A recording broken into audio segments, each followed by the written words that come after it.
Make your choices a whole lot smarter. We've got you covered on Acro Drive.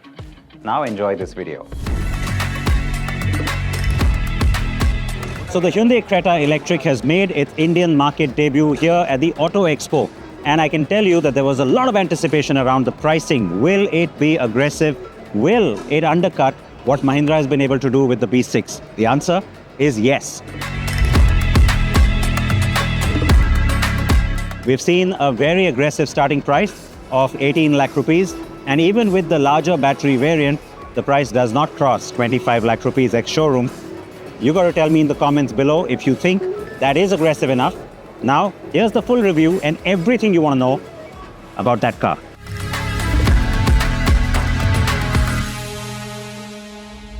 Hyundai's best seller has another flavor now. The company's hot-selling model, the Creta, has now gone electric, as it was expected to. The ocean blue paint shade is exclusive to the EV, and there are some new bits inside too. You've heard about the prices, so let's get to performance right off the bat.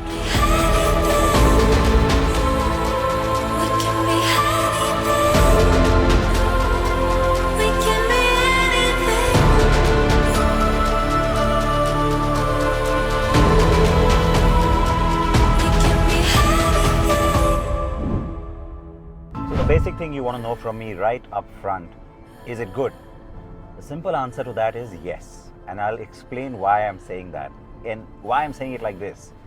Well, it's because it feels exactly like a Creta. It's just what people will find really comfortable, really familiar, and really easy. And from that perspective, yeah, it is good. I'll explain what I mean about that in just a second. Let me tell you why that's also not good, or potentially isn't.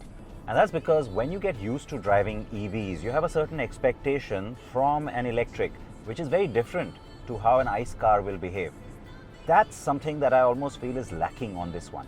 What I mean is, the way you can get instant torque and acceleration, and the way you can get that completely different electric feel, those things are sort of gone here. Now, is it intentional? Well, you could argue that the idea was to make it really familiar and very Creta-like. If that was the brief, the engineers have met it amply. But otherwise, it does feel like an electrified version of an ICE car. Therefore, does that mean it's forced? That's what's nagging me. The Creta Electric gets 2 battery pack options and 2 powertrain options also. I have the larger battery top spec. It has a 51.4 kilowatt-hour battery with 473 kilometers of claimed range. The smaller 42 kilowatt-hour battery has 390 kilometers of driving range. So the good EV bits, regen works really well. It's been done in the same way that we've been used to, especially from Hyundai cars or EVs. So I-pedal or the single pedal driving, you can adjust all that with these paddle shifters. It does work quite well, and I think it's been also done smartly to maximize range.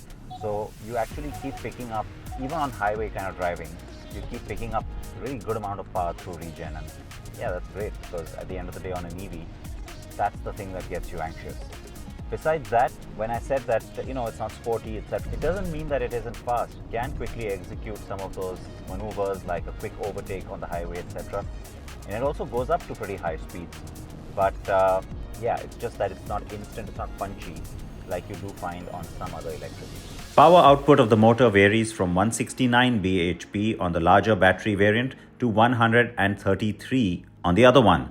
Torque is a pretty generous 255 Nm. Hyundai claims 0 to 100 km per hour is done in 7.9 seconds. The drive mode adjustment happens from this little dial over here, and that's something you're used to. Eco, normal, and sport.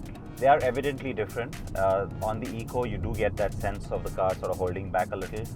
On the normal, you don't. And then, of course, sport, it goes a little bit faster. But I have to say, even in Eco, if you want to quickly do those little overtakes that I was talking about, it can happen. I'm in Eco right now, and I should be able to show you that in 5, 4, 3, 2, 1.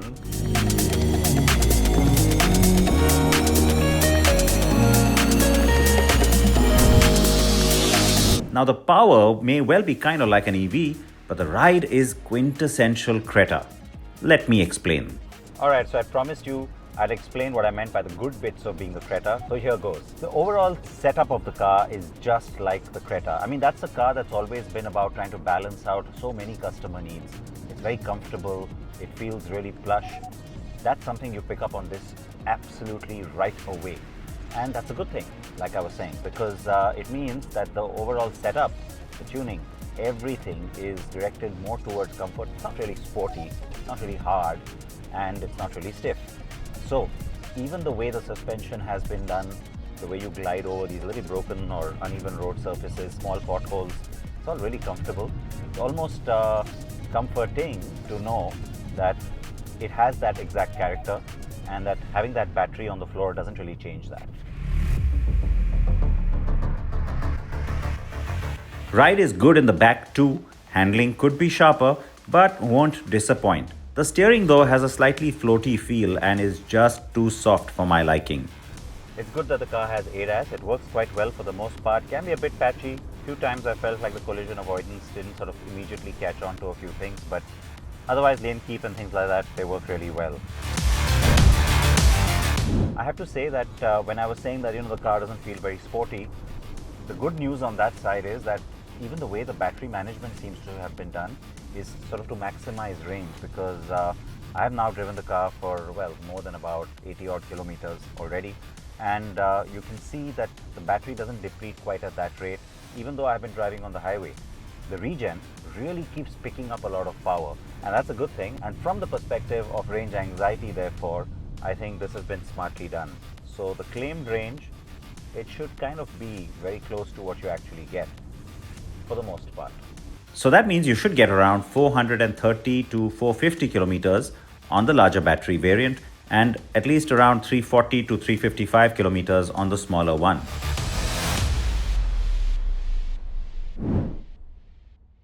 There aren't huge differentiations between the regular Creta and the electric. So styling wise, everything remains very similar. This blue is very specific to the EV though, and they call it ocean blue. You have it in matte and in glossy, and you also have a two-tone version. Two-tone is also available in white. Otherwise, overall, there are 8 monotone colors. Now, the styling changes between the two cars. You have this whole pixel strategy that's playing out, especially on the Ioniq range, and that's been emphasized here. You do see pixels on the regular cars as well, like you see the little headlamp treatment here, those little squares and the little pattern inside, it's all pixels. But like I said, it gets pronounced. You have these squares here, the little pixels. There are pixels down here. There are pixels inside this little glassy element as well.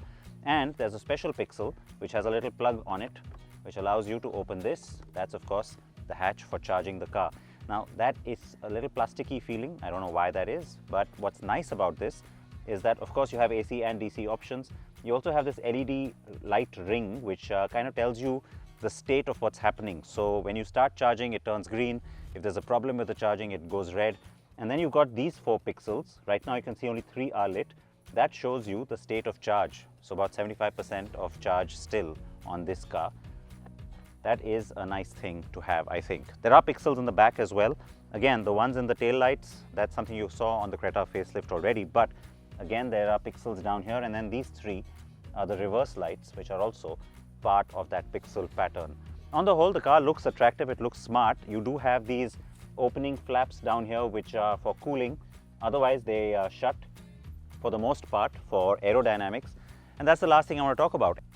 EV-specific low resistance tires and the aero pattern on the alloy wheels, it's all very nice. I talked about those flaps in the front as well, but this is the part that I don't understand. This A-pillar, it has this weird notch. I mean, I can almost put my fingers completely inside. That can't be good for aero. Now, even if it's just a fraction of a difference, it is a difference. On EVs, you usually find all these gaps get filled up. Why hasn't that been done here on the Creta Electric? Let's take the party inside now, shall we? Well, just like the outside is so much like the regular Creta, the inside is too. The layout is very similar. You've got the dual screen setup. The steering wheel is the one thing that's immediately different. It's a different styling, and you've got the 4 dots, Morse code for H, which is what you've seen on all the electrics. Also, the gear shifter, it isn't here. It's this little twisty gear shift here that's installed onto the steering column. That's again something we are seeing not just on every new EV from Hyundai, but going forward, I think most Hyundais, that's what's going to happen. Volkswagen's doing something similar as well. Climate control system, it's again, all of this is just very familiar. You've got the wireless phone charger, and then you've got the seat cooling with the ventilation buttons up here, nice and big and chunky. Drive mode button, we were talking about it earlier, a little bit of ambient light that's been embedded in here. Bose sound system on the top end, and overall, there's a nice modern feel to this cabin. You've of course got the EV specific displays that do pop up on this screen as well as this one.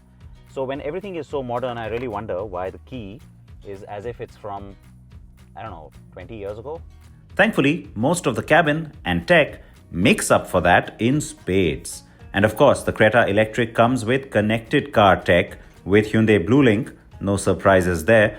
And since it is electric, you do get EV-specific graphics like the square theme in blue for the virtual cluster, which keeps showing you the range. And special graphics in the touchscreen that shows you lots of data with respect to the battery. Nice. And then you've got the standard safety features: 6 airbags, hill descent control, hill assist control, all-wheel disc brakes, electric parking brake, and even stronger body structure with 75% of the body made of high-strength or ultra-high-strength steel. But we don't have crash test results just yet. And then you've also got the multiple ADAS features. The usual ones like forward collision assist, lane keep assist, lane departure, blind spot. Well, we've talked about some of this in the past. Well, we've talked about some of this already. The back seat now. Sense of space is decent. The floor is a little bit raised compared to the regular Creta, but you know what? You don't really feel that difference. It's not so pronounced that it becomes uncomfortable. This little hump here in the middle, the transmission tunnel is also gone, and so it's just a very tiny bump as compared to the regular one. The floor mats, though, I have to say, are kind of retro and kind of cool.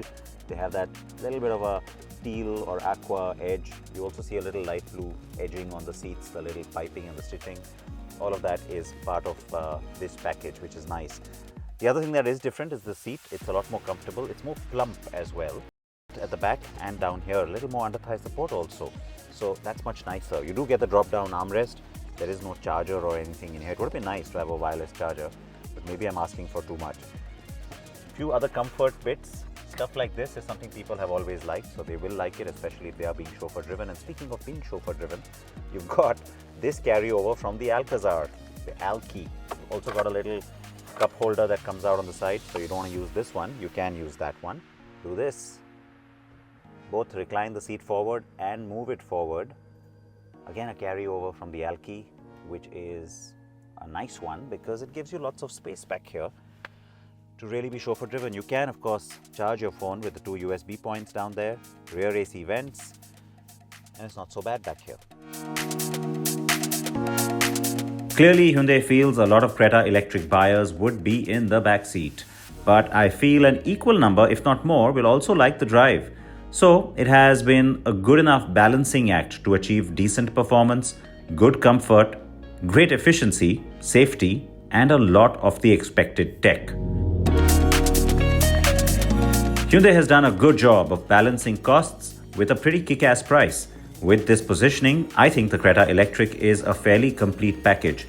Given Hyundai's market reach, it should get good numbers with this one, despite the stiff competition.